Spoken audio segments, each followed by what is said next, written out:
Morning મિત્રો, ધોરણ 11 physics અને આજનો આપણો લેક્ચર નંબર 2 છે. ચેપ્ટર નંબર 6 કાર્ય ઉર્જા અને પ્રમેય શરૂ છે. લાસ્ટ લેક્ચર ની અંદર આપણે બે સદિશ રાશિઓનો અદિશ ગુણાકાર આપણે જોઈ ગયા અને એ અદિશ ગુણાકારની અંદર ગુણધર્મો આપણે જોઈ ગયા અને તમારી દર્પણની અંદર તેના પ્રશ્ન નંબર 10 સુધીના પ્રશ્નો હતા. ત્યાર પછી મિત્રો અત્યારે આપણે ત્રણ ટોપિક 6.2, 6.3 અને 6.4 આમ તો એ ત્રણે ત્રણ સળંગ જ ચાલે, પણ આપણે અડધો કલાકના લેક્ચરની અંદર એ ત્રણે ત્રણ પોસિબલ નહીં બને. તો એ ત્રણે ત્રણ ની અંદરના પ્રશ્ન નંબર 11, 12, 16 અને 17 આજે આપણે જોઈએ છે અને બાકી બચેલા જે પ્રશ્ન છે એ આના પછીના લેક્ચરમાં આપણે જોઈશું. આપણે બે શબ્દને અહીંયા સમજવાના છે મિત્રો. એક તો છે કાર્ય અને બીજું છે ગતિ ઉર્જા.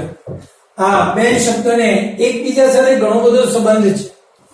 પહેલી વાત તો કાર્યની આપણે કરીએ. કાર્ય તો કોને કહેવાય? તમે 10મા ધોરણથી જાણો છો. કાર્ય એટલે બળ ગુણ્યા સ્થાનાંતર. સૂત્ર આવશે કાર્ય બરાબર બળ ગુણ્યા થતું સ્થાનાંતર. ઓકે, હવે કાર્યની સંજ્ઞા મિત્રો W આવે છે, બળની સંજ્ઞા F આવશે અને સ્થાનાંતરની સંજ્ઞા D આવશે.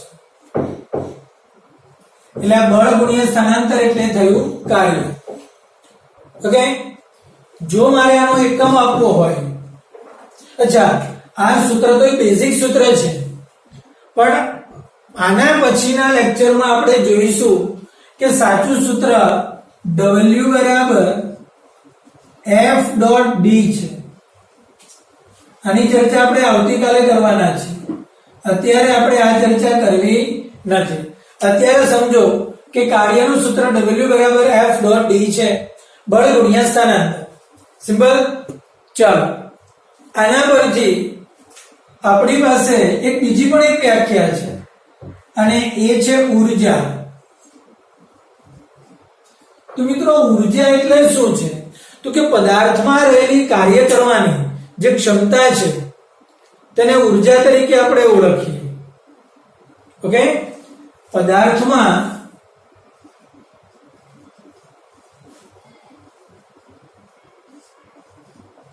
કાર્ય કરવાની ક્ષમતા એટલે ઉર્જા. અને આમાં હું તો એક શબ્દને એડ કરી દઉં કે ગતિના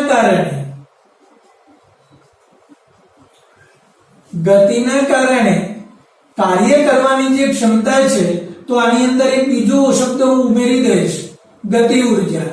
તો મિત્રો ખાલી ઉર્જા એટલે કાર્ય કરવાની ક્ષમતા, પણ ગતિના કારણે કાર્ય કરવાની જે ક્ષમતા છે તેને આપણે ગતિ ઉર્જા કહી શકીએ. સિમ્પલ છે. એક તમને ઉદાહરણ આપું. નદીમાં પાણી સ્થિર હોય તો એ સ્થિર છે પાણી, પણ વહેતું પાણી છે. તો એ વહેતા પાણીમાં આપણી નાવ ઓટોમેટિક રીતે આગળ વહે છે, આગળ ચાલે છે, ગતિ કરે છે. તો એ કાર્ય થયું.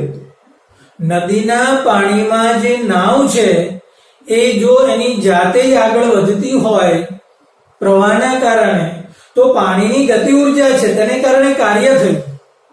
એ મિત્રો કાર્ય અને ગતિ ઉર્જાને એકબીજા સાથે ઘણો બધો સંબંધ છે, જેને આપણે કાર્ય ઉર્જા પ્રમેય તરીકે ઓળખીએ છીએ. ઓકે, ગતિ ઉર્જા એ ગતિ ઉર્જાનું રૂપાંતરણ કાર્યમાં થાય અને કાર્યનું રૂપાંતરણ ગતિ ઉર્જામાં થાય. આ જ રીતે અનાજ એટલે કે લોટ, આપણે અનાજ દળવા માટેની જે ઘંટી છે એ ઘંટી ચલાવવા માટે પણ વહેતા પાણીના પ્રવાહનો ઉપયોગ કરી શકાય છે. તમે કેટલીક જગ્યા પર જોઈ શકો છો કે ખૂબ જ ઝડપથી ફૂંકાતો પવન છે, તેને કારણે પવન ચક્કી ફરે છે અને એ કાર્ય થાય છે. તો મિત્રો ગતિ ઉર્જા થઈ, પવનની ગતિ ઉર્જાનો ઉપયોગ એ પાંખિયાને ફેરવવા માટે થયો અને ત્યાં કાર્ય થયું, તો ગતિ ઉર્જા કાર્યની અંદર ડાયવર્ટ થઈ. તો આ ગતિ ઉર્જાને કાર્યમાં અને કાર્યની ગતિ ઉર્જામાં આપણે રૂપાંતરણ કરી શકીએ છીએ. અને મિત્રો કાર્ય ઉર્જા પ્રમેય તરીકે ઓળખવામાં આવે છે. ઓકે, ફરી પાછું આપણી પાસે બે ડેફિનેશન થઈ, એક તો કાર્યની અને બીજું કોની? ગતિ ઉર્જાની. ફરી પાછું કાર્ય એટલે તો કે બળ ગુણ્યા થતું સ્થાનાંતર. ઓકે, બળ F અને સ્થાનાંતર એટલે કે D, એટલે F અને D નો ગુણાકાર એટલે થઈ ગયું કાર્ય. આ જ રીતે ઉર્જા તો કે કાર્ય કરવાની ક્ષમતા એટલે ઉર્જા, પણ ગતિના કારણે કાર્ય કરવાની ક્ષમતા એટલે ગતિ ઉર્જા. ક્લિયર? એકમોની જો આપણે વાત કરીએ મિત્રો, તો એકમોની વાત એ થશે અહીંયા કે દાખલા તરીકે આ કાર્યની જ વાત કરું હું, W બરાબર FD. તો આ જે કાર્ય છે તેનો એકમ જૂલ છે,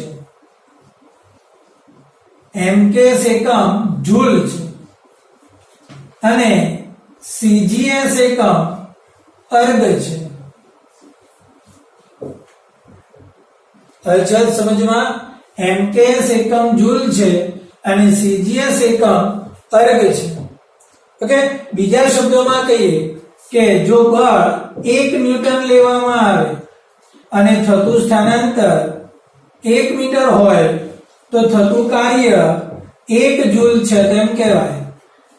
ફરી પાછું શું આપીશું વ્યાખ્યા કે 1 ન્યૂટન બળની અસર હેઠળ, ફરી એકવાર 1 ન્યૂટન બળની અસર હેઠળ થતું સ્થાનાંતર 1 મીટર હોય તો પદાર્થ પર થતું કાર્ય 1 જૂલ છે તેમ કહેવાય. જો મારે CGS માં એટલે કે અર્ગના સંદર્ભમાં આ વ્યાખ્યા આપવી હોય તો હું કંઈક આ રીતે વ્યાખ્યા આપી શકીશ કે બળ 1 અર્ગ હોય અને થતું સ્થાનાંતર 1 સેન્ટીમીટર હોય તો થતું કાર્ય એ અર્ગ ની ડાઈન, પદાર્થ પર લાગતું બળ 1 ડાઈન હોય અને તેને કારણે થતું સ્થાનાંતર 1 સેન્ટીમીટર હોય તો થતું કાર્ય 1 અર્ગ છે તેમ કહેવાય. આ જૂલ અને અર્ગ વચ્ચેનો સંબંધ 1 જૂલ બરાબર 10⁷ અર્ગ થશે મિત્રો. અચળ સમજમાં, ફરી પાછું 1 ન્યૂટન બળ હોય ને 1 મીટર સ્થાનાંતર હોય તો થતું કાર્ય 1 જૂલ છે, પણ 1 ડાઈન જેટલું બળ હોય અને 1 સેન્ટીમીટર જેટલું સ્થાનાંતર હોય તો થતું કાર્ય 1 અર્ગ છે તેમ કહેવાય.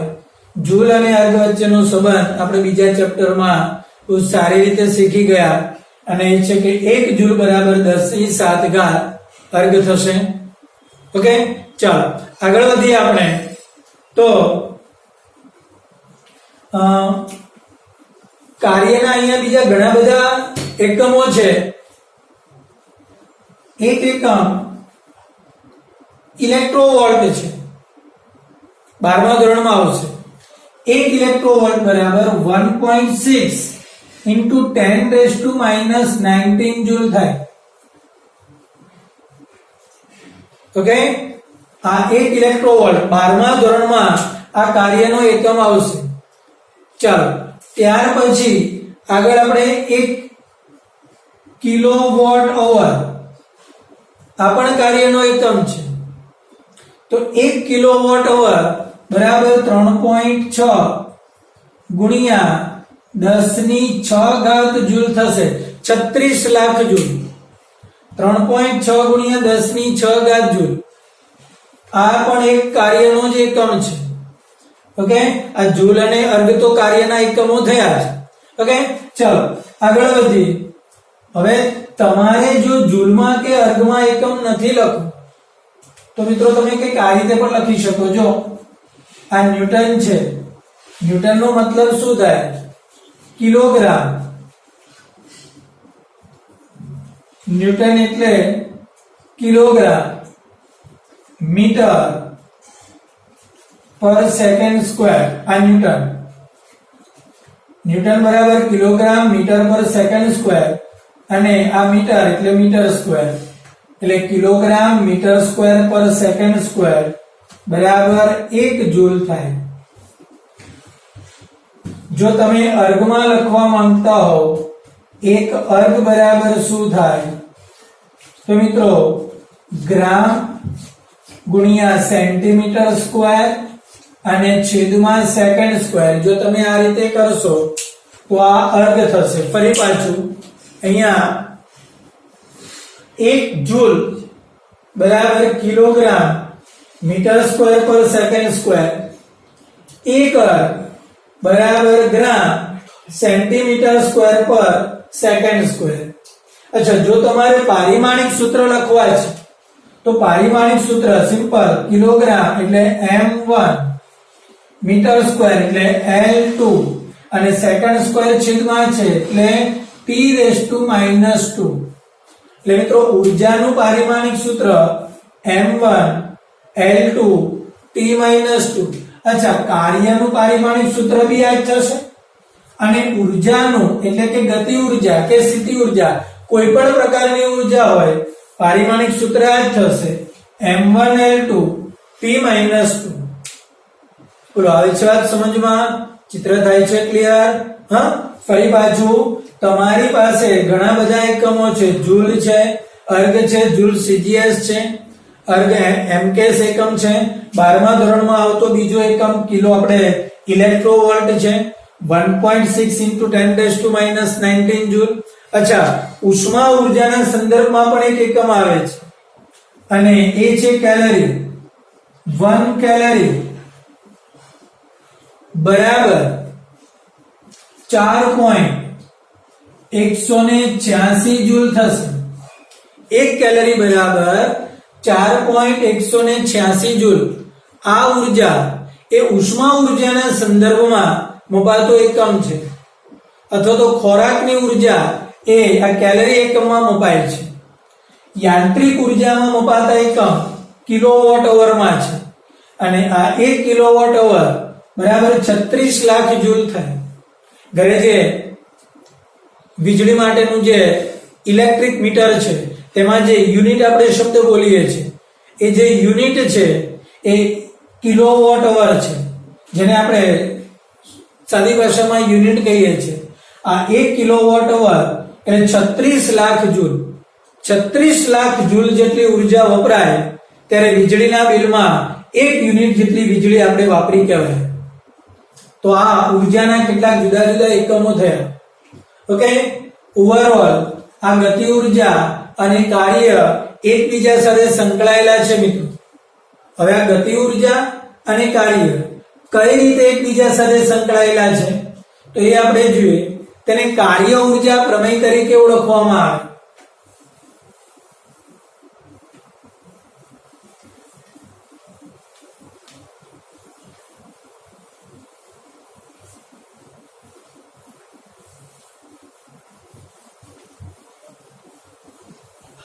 ઓકે મિત્રો, ધારો કે કોઈ પદાર્થ ગતિ કરી રહ્યો છે, તેની પ્રારંભિક ઝડપ u છે અને અંતિમ ઝડપ v છે. ગતિ કરતો કોઈ પદાર્થ, તેની પ્રારંભિક ઝડપ u અને અંતિમ ઝડપ આપણે v લઈએ. ઓકે, તો આપણી પાસે કંઈક આવું સૂત્ર થાય. ધારો કે આ રીતે પદાર્થ ગતિ કરે છે, અહીંયા હતો અને અહીંયા પહોંચી ગયો. તો મિત્રો ઇન બિટવીન તેને d જેટલું સ્થાનાંતર કર્યું અને આ દરમિયાન તેના પર લાગતું બળ એ F હતું. આ સ્થાનાંતર d હતું અને તેનું જે બળ છે તે F હતું. હવે પદાર્થ જ્યારે અહીંથી અહીંયા સુધી પહોંચ્યો, અહીંયા જ્યારે હતો ત્યારે તેની પ્રારંભિક ઝડપ u હતી, અહીંયા આવ્યો ત્યારે તેની અંતિમ ઝડપ v હતી. ઓકે, અને લાગતો સમય t થયો. ધારો કે તેનો પ્રવેગ a છે. તો મિત્રો તમે ત્રીજા ચેપ્ટરમાં બહુ સિમ્પલી રીતે ભણી ગયા. આપણો પદાર્થ સુરેખ માર્ગ પર ગતિ કરે છે. તો સુરેખ માર્ગ પર અચળ પ્રવેગી ગતિ કરી એ જેટલા પ્રવેગથી, તો મિત્રો આપણે અચળ પ્રવેગી ગતિનું એક સમીકરણ લખી શકીએ v² - u² બરાબર 2ad, બરાબર ને? અચળ પ્રવેગી ગતિ માટેનું સમીકરણ v² - u² બરાબર 2ad. ઓકે, ચાલો હવે હમણાં જ આપણે ગતિ ઊર્જાની એક વ્યાખ્યા આપી. શું હતી વ્યાખ્યા? તો કે ગતિના કારણે કાર્ય કરવાની ક્ષમતા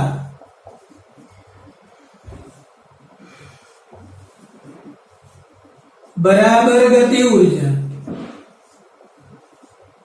પણ એક બીજી પણ વ્યાખ્યા છે તેની. અચ્છા, વ્યાખ્યા આપતા પહેલા તમને સૂત્ર આપી દો. k બરાબર 1/2 mv², એટલે કે પદાર્થનું દળ અને વેગના વર્ગના, પદાર્થનું દળ અને વેગના વર્ગના ગુણાકારના પદાર્થનું દળ અને વેગના વર્ગના ગુણાકારના અડધા મૂલ્યને ગતિ ઊર્જા કહે છે. હા, શું આવશે ગતિ ઊર્જાની બીજી ડેફિનેશન? પદાર્થનું દળ અને વેગના વર્ગના ગુણાકારના અડધા મૂલ્યને ગતિ ઊર્જા કહે છે. આવી વાત સમજમાં? ઓકે, તો આ સૂત્રનો આપણે હવે ઉપયોગ કરીશું. ચાલો, v² - u² બરાબર 2ad. એક કામ કરો, બંને બાજુ દળ m વડે ગુણાકાર કરીશ.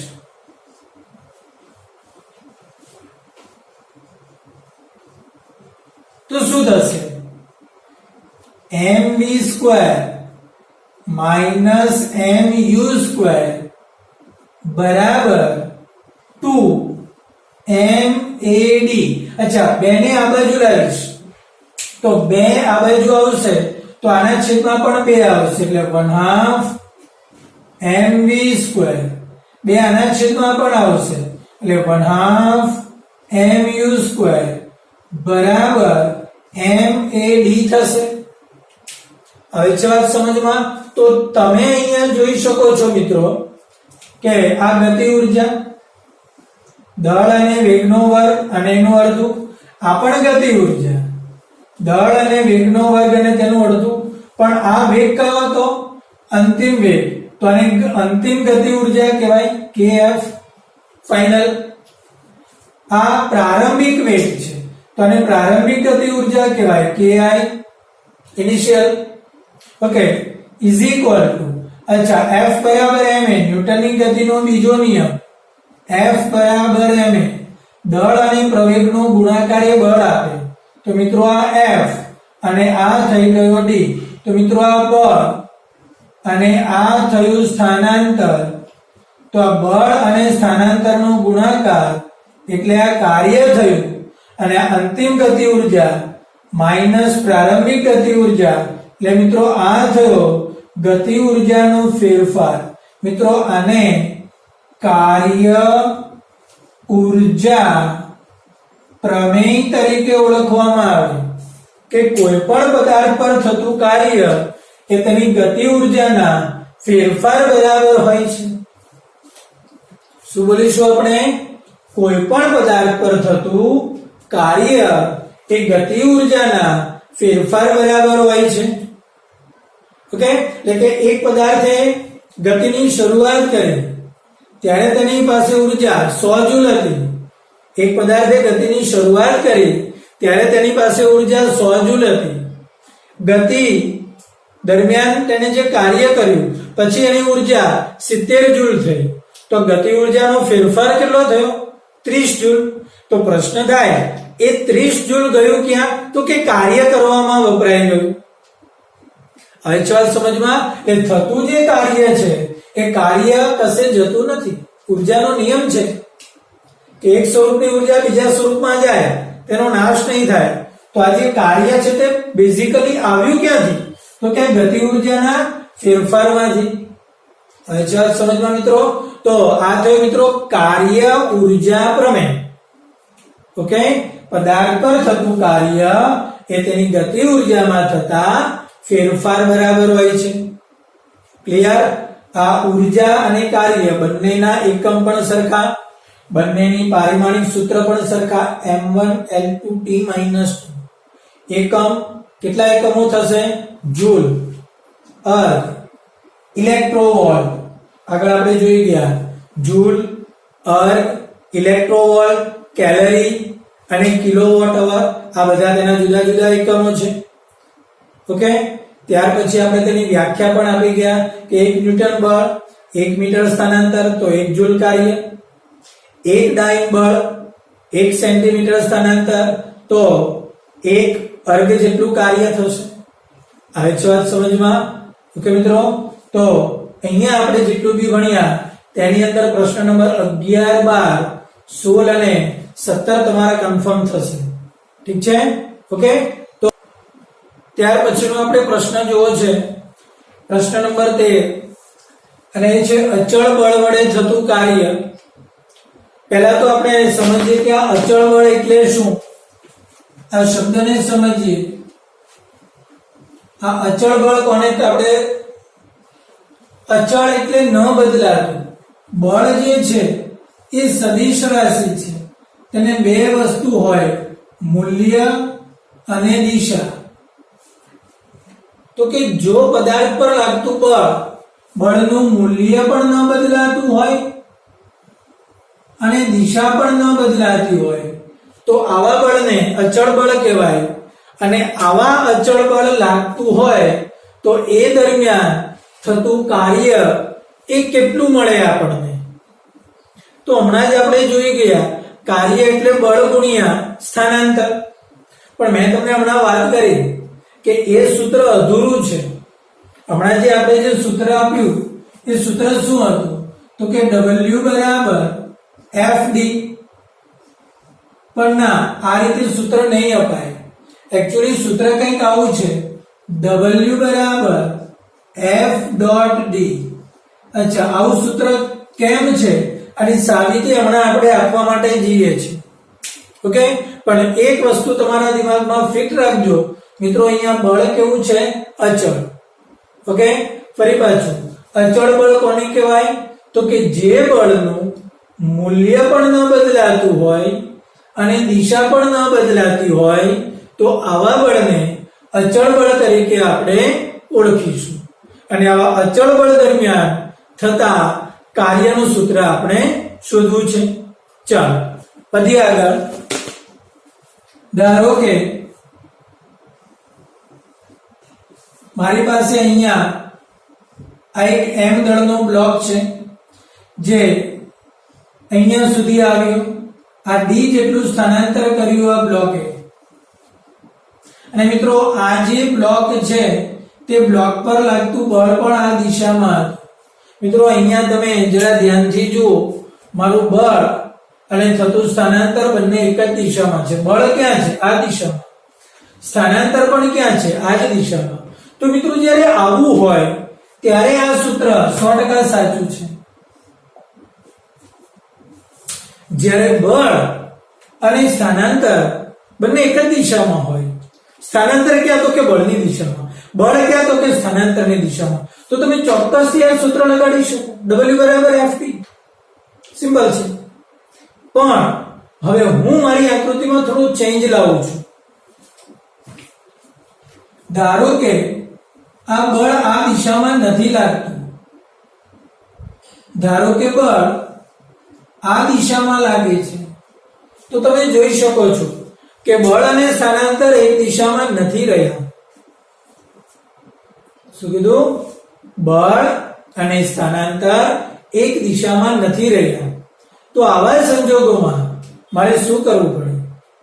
જો અહીંયા તમે સ્પષ્ટ રીતે તમે જોઈ શકો કે આપણી પાસે અહીંયા થોડી આકૃતિને મારે નાની કરીને અલગ રીતે પાછી ડ્રો કરવી પડશે.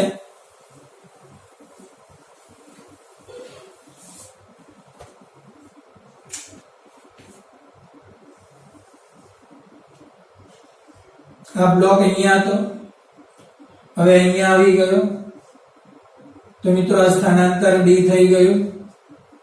ઓકે, હવે આ છે એ અમારું બળ F છે અને આ છે એ સ્થાનાંતર છે. ઓકે, આ બંને વચ્ચેનો ખૂણો થીટા છે. તો મિત્રો આ વાત તો ક્લિયર છે કે બળ અને સ્થાનાંતર એક જ દિશામાં હોવા જોઈએ, નહીંતર કાર્ય નહીં બેસે. શું કરવાનું? કાં તો બળને સ્થાનાંતરની દિશામાં લાવો અથવા તો સ્થાનાંતરને બળની દિશામાં લઈ જાઓ. સિમ્પલ છે. શું કરો?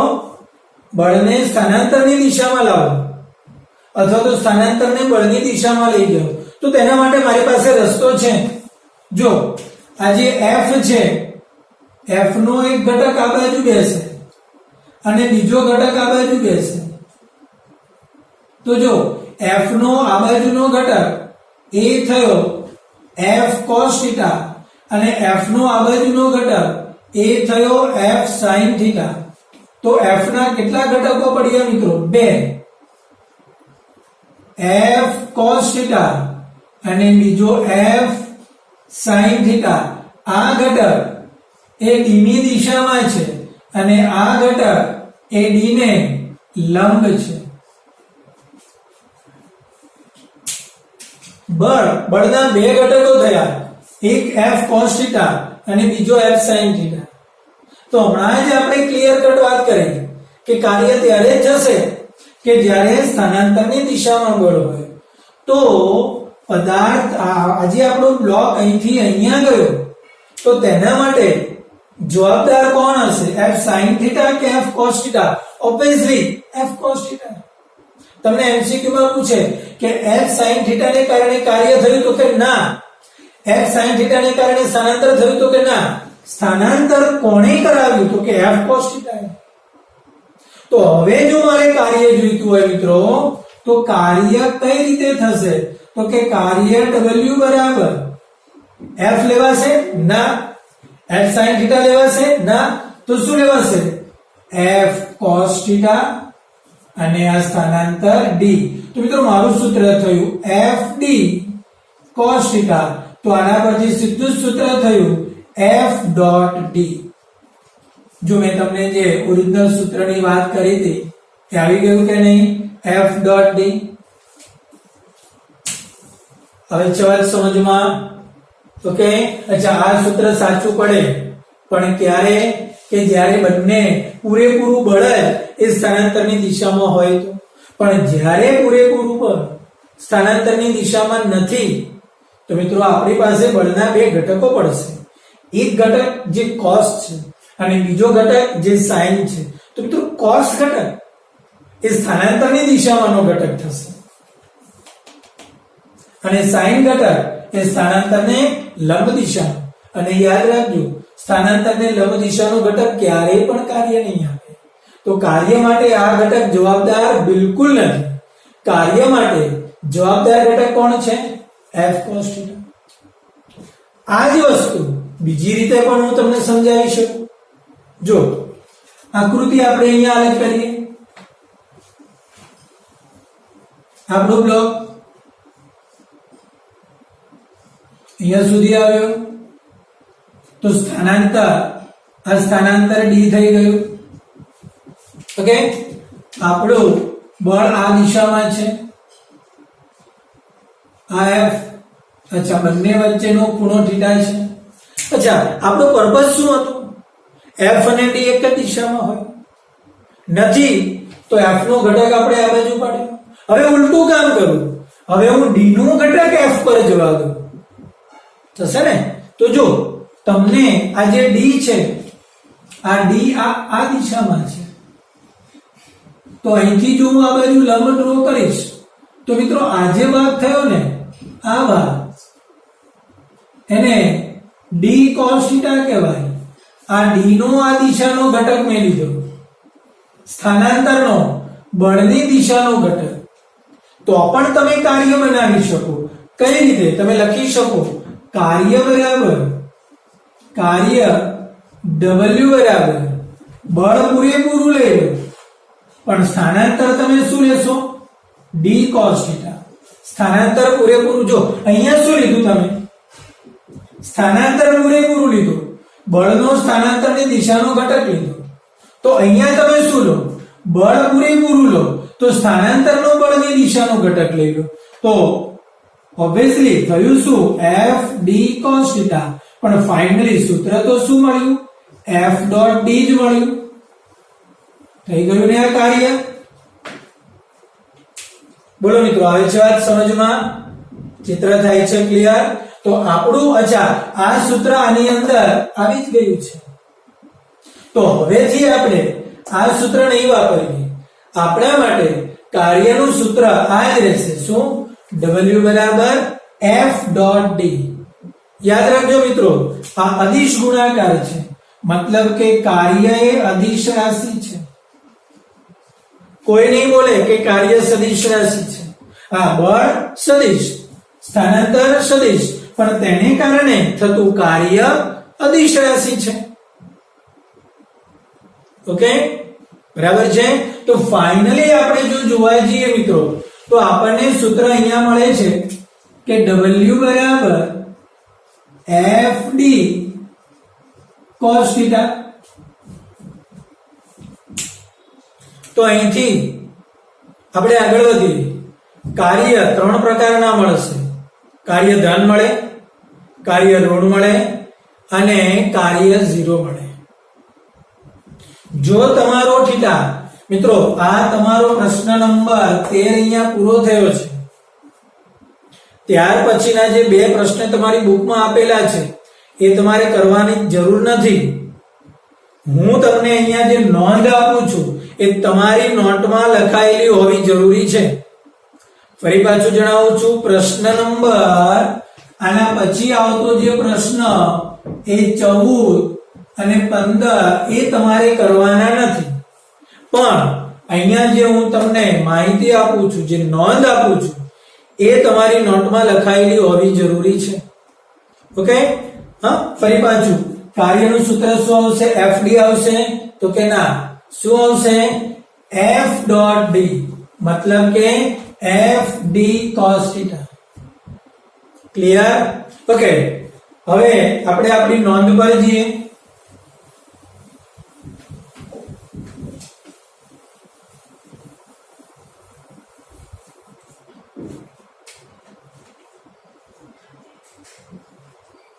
તો w બરાબર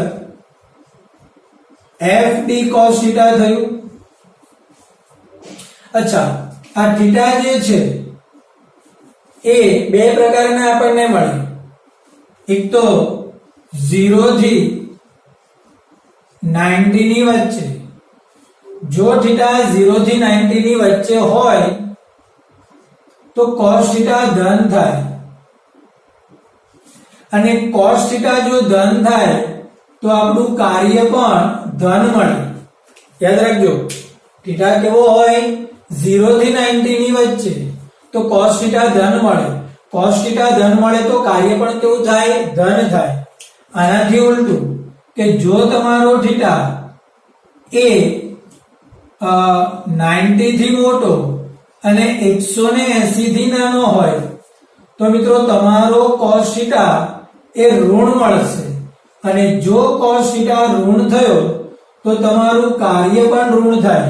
તમને એમસીક્યુ માં પૂછાય કાર્ય ધન ક્યારે અને કાર્ય ઋણ ક્યારે? ક્યારે ધન આવશે? તો કે જ્યારે બળ અને સ્થાનાંતર વચ્ચેનો ખૂણો એ 0 થી 90 ની વચ્ચે હોય તો કાર્ય ધન. અચ્છા, કાર્ય ઋણ ક્યારે? તો કે જ્યારે બળ અને સ્થાનાંતર વચ્ચેનો ખૂણો 90 અને 180 ની વચ્ચે હોય તો કાર્ય એ ઋણ મળે. ક્લિયર વાત? ત્યાર પછીની વાત કરીએ. જો થીટા 0 હોય, થીટા 0 હોય, થીટા 0 હોય મિત્રો, તો w બરાબર f d cos 0, અને cos 0 1 થાય તો મિત્રો w બરાબર f d થાય. તો આ સૂત્ર એની અંદર ઓટોમેટિક રીતે મળે.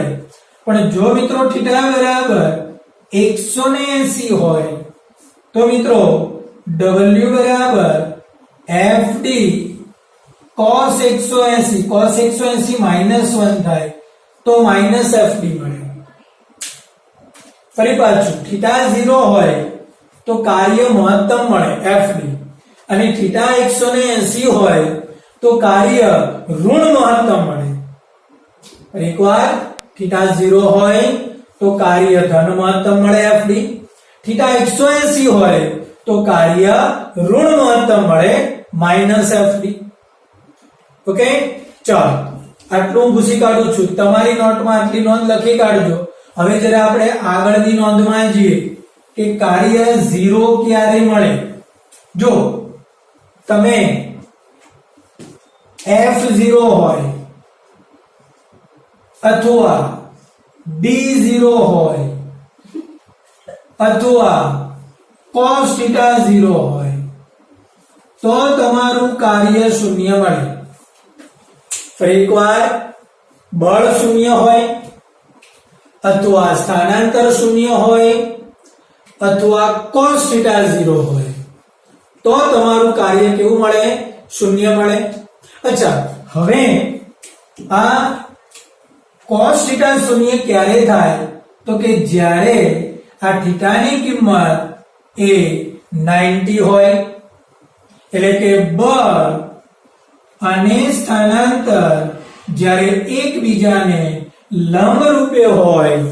ફરી પાછું, જ્યારે બળ અને સ્થાનાંતર એકબીજાને લંબ રૂપે હોય તો θ 90 અને cos 90 0 થાય તો પણ કાર્ય 0 થાય. ફરી પાછું, કાર્ય 0 થવાની કેટલી કન્ડિશન? 3. નંબર 1, બળ શૂન્ય હોય, સ્થાનાંતર શૂન્ય હોય અથવા બળ અને સ્થાનાંતર એકબીજાને લંબ હોય તો કાર્ય શૂન્ય થાય. બોલો, આવે છે વાત સમજમાં? આ વસ્તુ તમારે તમારી નોંધમાં લખવાની છે. તમારે પ્રશ્ન નંબર 14 કે 15 કરવાનો થતો નથી. ઠીક છે મિત્રો? તો આજના લેક્ચરની અંદર આગળના જે પ્રશ્ન થયા તે આગળના પ્રશ્ન 4 થયા, એ 4 પ્રશ્ન અને આ પ્રશ્ન નંબર 13. ઠીક છે મિત્રો? તો આજનો લેક્ચર પૂરતું આપણે સીમિત રાખીએ આટલું. નેક્સ્ટ લેક્ચર માટે ફરી પાછા મળીશું.